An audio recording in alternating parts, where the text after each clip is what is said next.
Welcome to the Locals in the Loop podcast. Sitting with Tomi Gray. Tomi Gray. Tomi. I should have established that. It's always happens. Every single interview I've ever done. Yeah.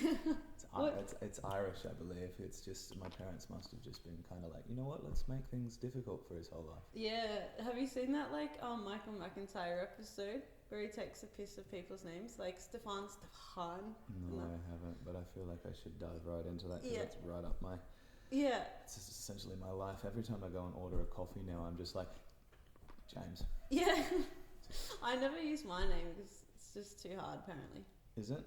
Yeah. I think people are just getting lazier. Yeah, basically. Definitely. Don't get me started on that.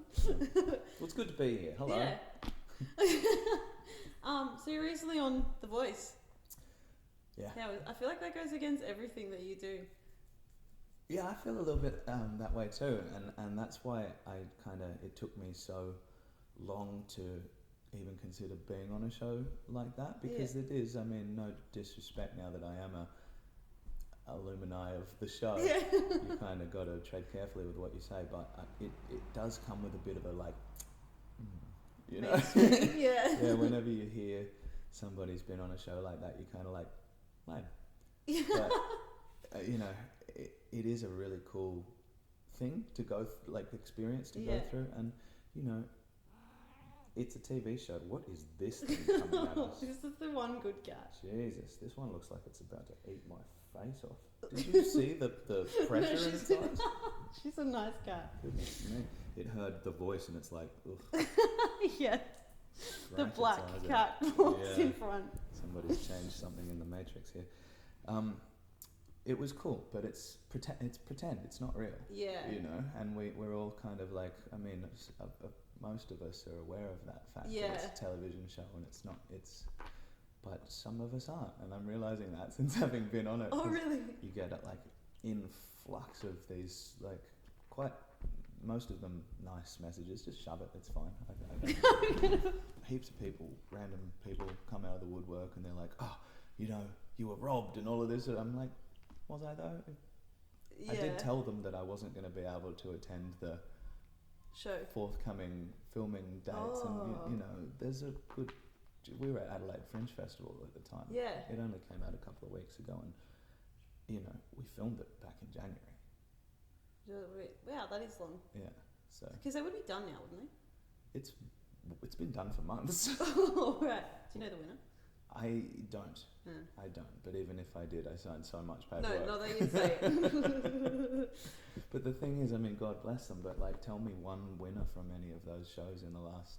Yeah. However, like Guy Sebastian, and he wasn't even on that show. Yeah. I think it works at the start. It's like anything. It's like Big Brother. It's like, you know, all of those things when they come out, they're new and unique, and then, you know, what they become over time is sort of more just a factory for farming out potential short clips, of which I managed to get a couple, which, you know, bumped the hungry machine just a tiny little bit, kept it fed for another week or so, and now I'm back to scrounging for interviews with people like yourself. So what made you go on it? Just like why not? To be completely honest, they sent me a message on Instagram going, we like your stuff, and they do that now because no one, you know, they're running out of options. Yeah. So I'm what you call the bottom of the barrel, I think. No. But what I kind of was just in a position where it's like, I don't have enough reasons not to. Yeah.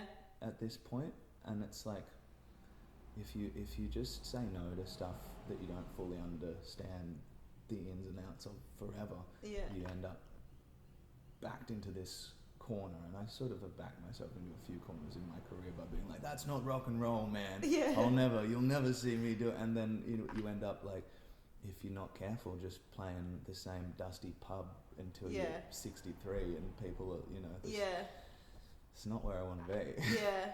And I feel like you've got like, a lot of the creatives have come to that point, and it's just like frustrated with the machine. Yeah, well, it's just kind of like at a certain point, it's like, why not? Because my belief system on how, you know, if you practice every day and you promote yourself carefully and you hone your craft, surely Yeah. you'll find a gap in but the doors are closed tight. Yeah. And I've worked in the industry on both sides. I've worked at big agencies and everything, and I see how they commoditize artists, how they talk about them, and these are gross people. Yeah. You know, these are like exactly how you would draw like a cartoon piglet. You know, they're not good folk for the most part. Yeah. You know, there's a lot of great people in the music industry. Don't get me wrong, but for the most part, the people who are making the calls are yuck. Yeah, it's true. So yeah, I suppose when they hit me up, I was kind of just like, what? Why not? Yeah. You know, I've already got a secure gig that I'm happy with, and they were happy for me to go and do it. So it was sort of just like, it's a side quest. You got to be able to go tick that one off the list. Yeah, fully. Because you've been with the circus now, this circus, for how long?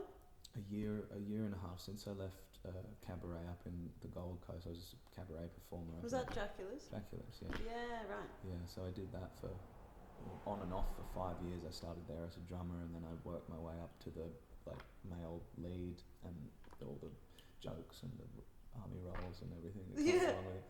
But then the contract ended there, and I kind of didn't want to be there. They didn't want me anymore, so it was like, all right, keep doing business with you. And I'd known Infamous friendly for a while because I'm good friends with a couple of the guys that have worked there, and I just called one of them up. I was like, hey, do you want to like work together?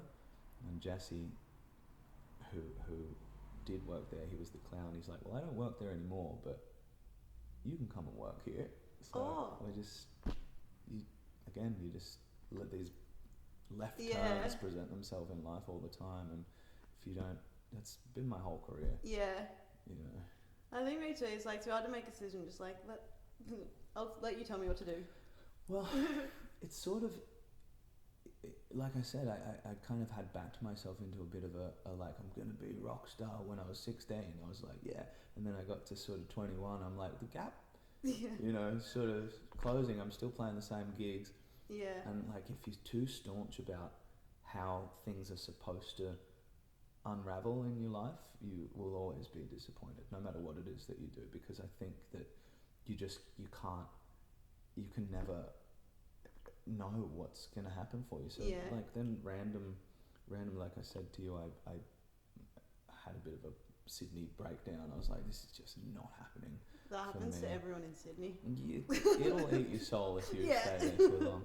But like I was telling you before, like yourself, I bought a van and I just went, I'm going west. Yeah. And I just drove, and I ended up living in the van and playing music around the country, like little terrible gigs. Like cover gigs, busking just to get enough petrol to get to the next place. I ended up in the Gold Coast after 2 years when the van died. Yeah. Another soul destroying joint. Fully, but I saw this ad for Dracula's, and I'd never heard about it, and I was like, they want a drummer, I can play the drums. So I went in and I played some drums, and they're like, great, we also need you to wear this S&M harness and act like a devil. It's like, okay. Is that like your first time going from music to like entertaining? Fully, yeah. I mean, I've always been the kind of like performer that'll like stumble around on the bar, and you know, I've never just been like the kind of dude in the corner playing Sweet Home Alabama. But that was a culture shock for me, because it really broadened my horizons. Yeah. Because now what I do in my own show, it has all of these elements from that, elements from my other bands. It's got a bit of rock and roll, it's got a bit of comedy, it's got a bit of like animation, which I had to take up as a side hustle during COVID. Oh, so the animation in your show is all yours? Everything in the show is done by me. Yeah, wow. Yeah, well, I've had assistance in some of the music by a guy called Matty Made It up in the Gold Coast. He's helped me kind of bring some of the recordings to life, because I'm demo level engineer, but this guy's amazing. Yeah, right. Because then, so that's for the engineering for your animation or the music too? For the music. I did all the animation myself. Right, because I was listening to you before, there's so much music. So much music. That's so cool. I've got upwards your latest of Sesame like, Street. Yeah, Sesame Street. And that just started because we started doing a all ages show at the circus recently, and I had no idea what to play for these kids. And you know, obviously my brain's like Sesame Street. Yeah. I do this like 14-minute Wiggles mashup as well, and I'm looking at these kids who have no idea who Wiggles are anymore. But for me, I'm just like, this rules.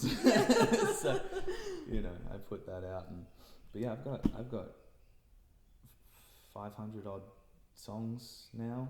I've got a new album ready to come out, but I've got 10 in the bank. Whoa. You know, it's so expensive producing. That's the issue. My life just funds my lifestyle. Yeah. You know, all the money goes, money in, money out. Fully. Yeah. It just goes back into, well, what else? But what else am I going to do? Yeah. That's the only thing beyond my, you know, relationships and everything with people I care about. It's the only thing that brings me any satisfaction in life. Yeah. I've had other jobs. Yeah. I'm not good at them. Yeah. Because how did you, like, what was your family? Were they into music? How did you kind of get into music? My dad is your kind of your stereotypical, like, he stayed in the rock scene. He's still in the rock scene. Oh, yeah. Have you done a show together? We've done heaps of stuff together, yeah. Oh, that's cool. Yeah, but so because of him, there was always instruments around. There was always drums in the house. I started as a drummer.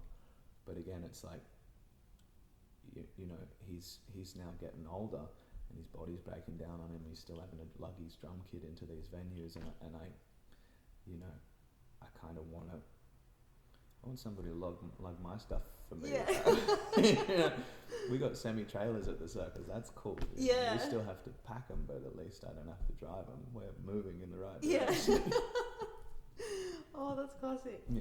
What do you enjoy most about the circus? They give me a lot of rope there. Oh, Whereas really? other jobs, you know, I may have learnt how to be a good host at Dracula's, but these guys really give me the opportunity to flex that muscle and try some stuff. You know, they really, when I came to join them, they didn't have a plan for me. Oh, that's so good. Still not sure that they do, but they kind of just went, what do you want to do? And so I went and I wrote this, like, I watched the show for a week, every night for a week, and I put together this 5-page document of how I think I can fit into the show, and I handed it to the show owner, and he just looked at it like, surely you don't expect me to read this. and he was just like, give me the gist. I was like, well, I'll just give me a mic and I'll kind of walk around and, you know. Yeah. And since then it's obviously evolved into something a bit more, but they let me, you know, I get to pick whatever I want to play. Yeah. I get to pick whatever I want to say, and, you know, I've formed my own character in the role of the kind of, you know, I try to avoid using the ringmaster because that's a bit not what we do there. Yeah. It's a bit, it that puts you in mind of like bears in tiny cars, but that's not our thing. We're a bit more kind cabaret. Of sexy cabaret, you know, there's a bit more danger to what we're doing. I don't have a top hat, let's just put it that way. But yeah, I love the fact that I can kind of just like every night I can try something different, and while Peppy may every now and then give me the side eye, he's yet to. What's the most like outrageous thing you've done? Oh, I mean, or anything that's been like, don't do that again.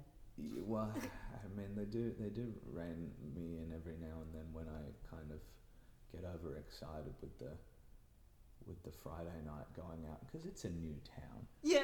It's always a new town that we're in, and Well, you won't see much on the sunny coast on a Friday night. Well, not a lot going on. We went out to put up posters for my show. Yeah.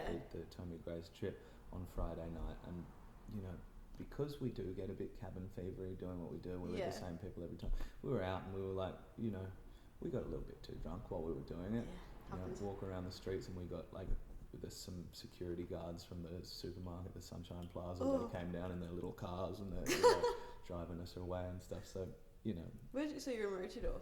We're set up in Maroochydore, yeah. But where'd you go out? Well, we sort of... Just on the street? We ended up down near Ocean Street and couldn't get in anywhere. Not that we particularly wanted to, because it looked a little bit... there was a lot of police around, let's put it that way.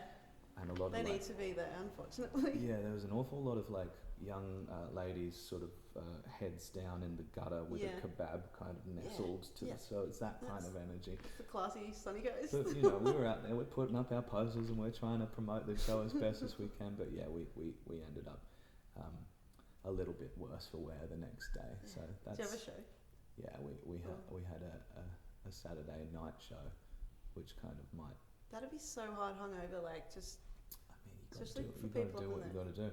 Luckily, I've got my feet firmly on the floor in my role, but yeah, I don't think if you were swinging around from the trapeze that you wouldn't probably risk it. God.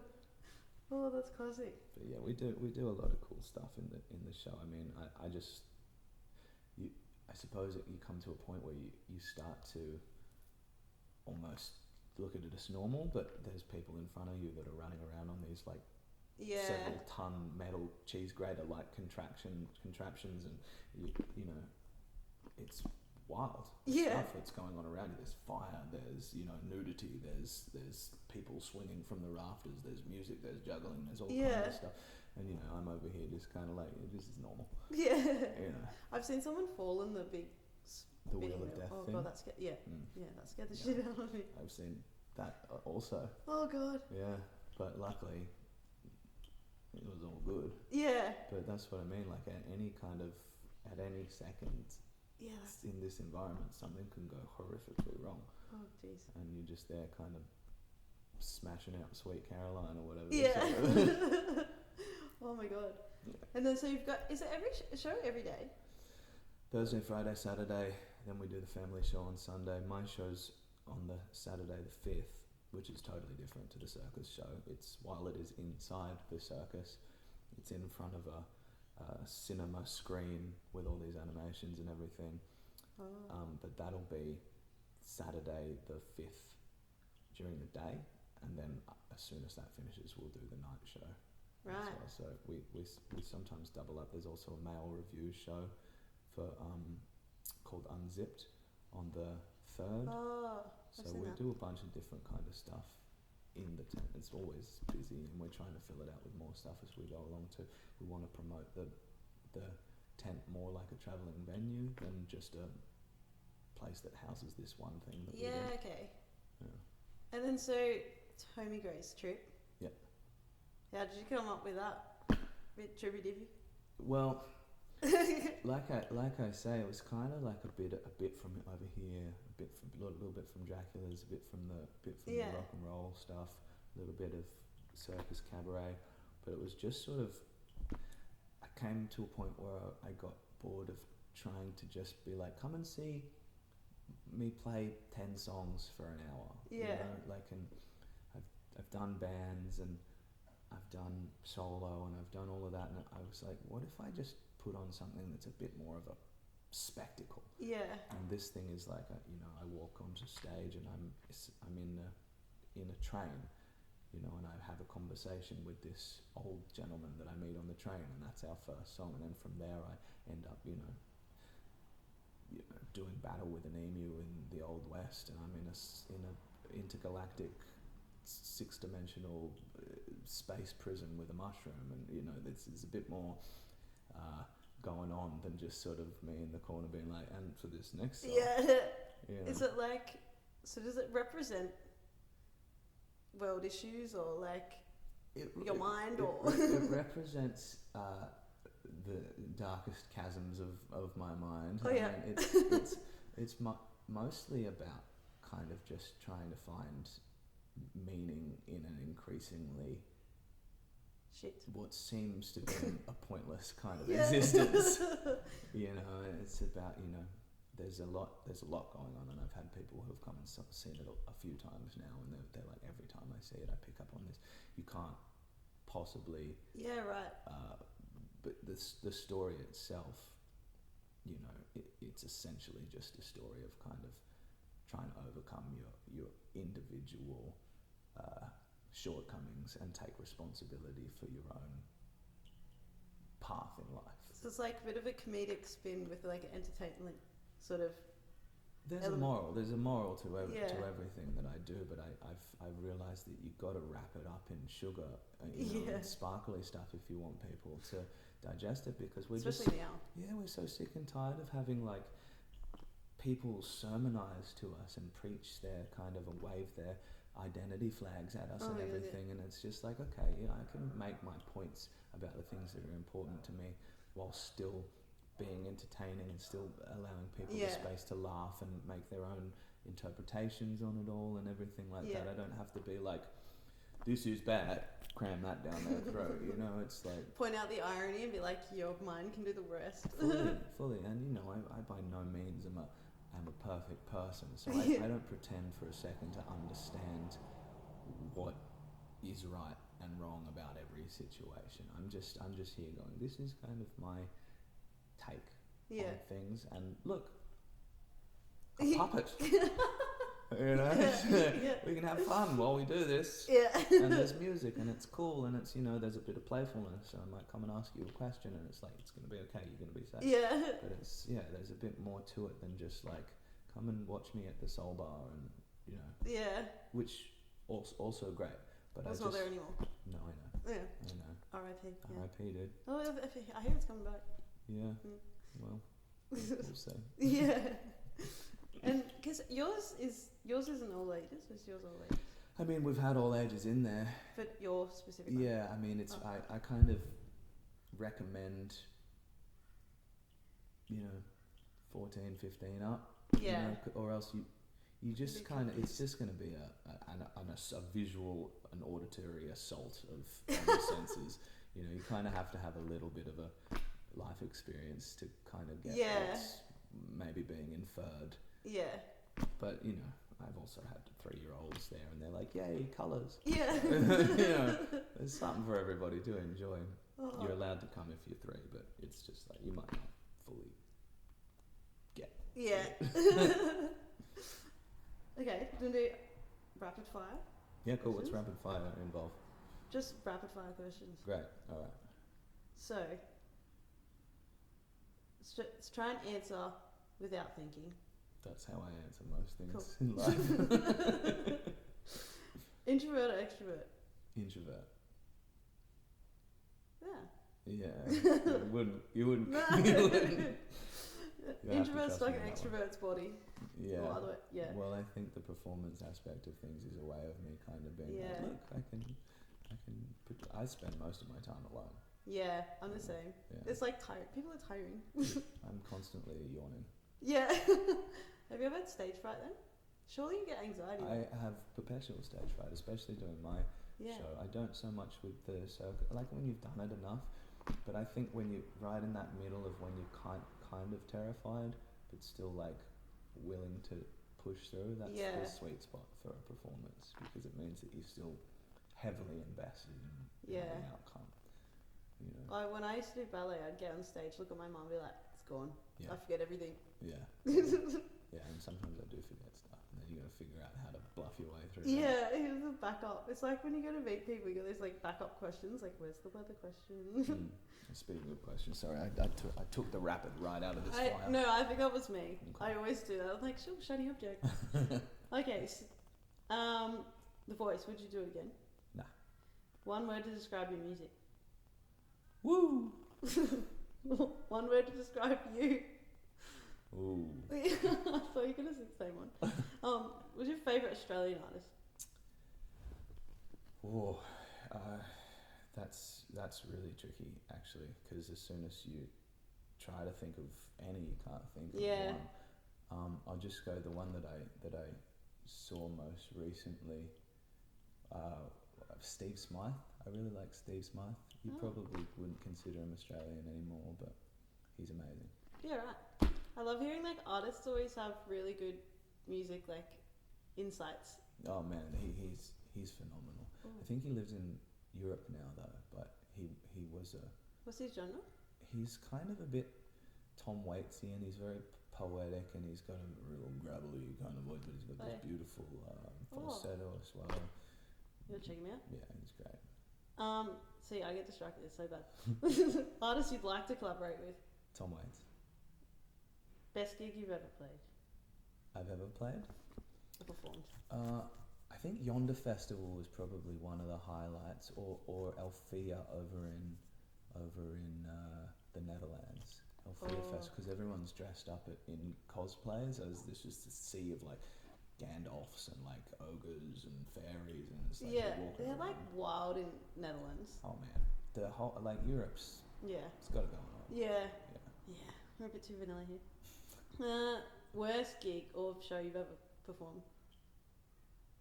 I mean, just like cover gig, any cover gig. I've had some shockers. Yeah, I've had some absolute shockers. We played at Rick's Bar one time and I fell through a table. That was a hard recovery. Rick's Bar, was that? In Brisbane. Oh yeah. Yeah, we were sponsored by Sailor Jerry at the time. Oh because, no. Yeah, you can see why the table gave way. Weirdest thing you've ever been paid to do?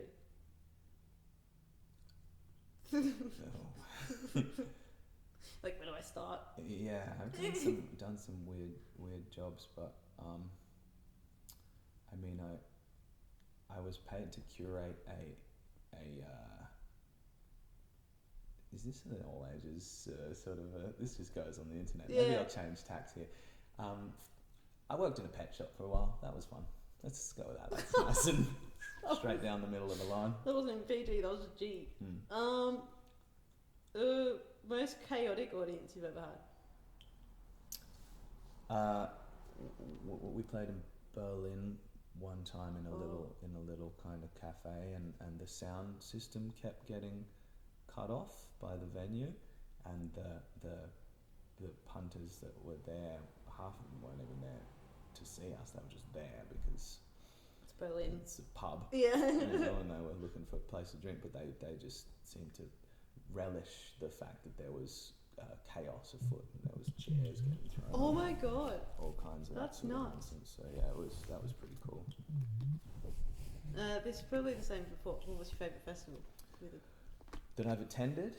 Yeah. I went to truck festival in England last year, and I got to see the streets. And the streets, Mike Skinner.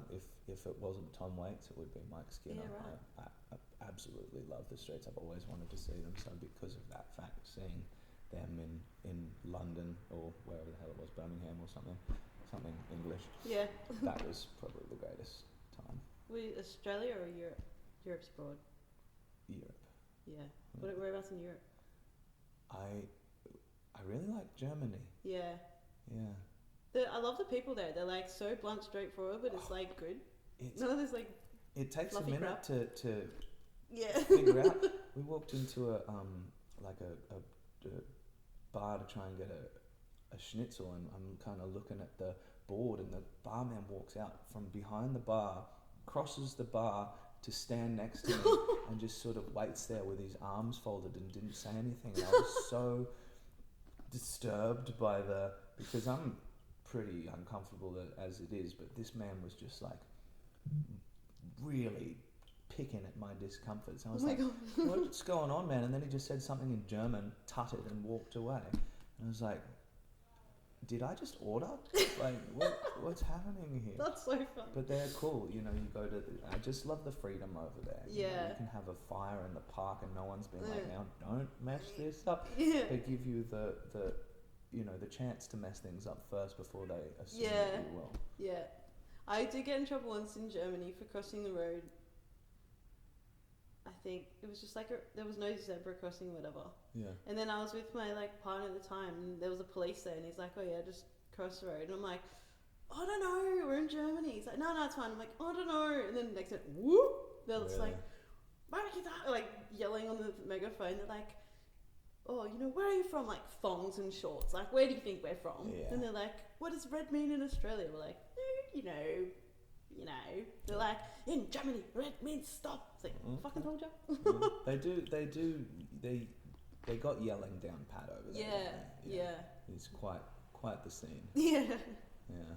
Oh, what's something people would be surprised to learn about you? Jeez. Something that people would be surprised to learn about me is that I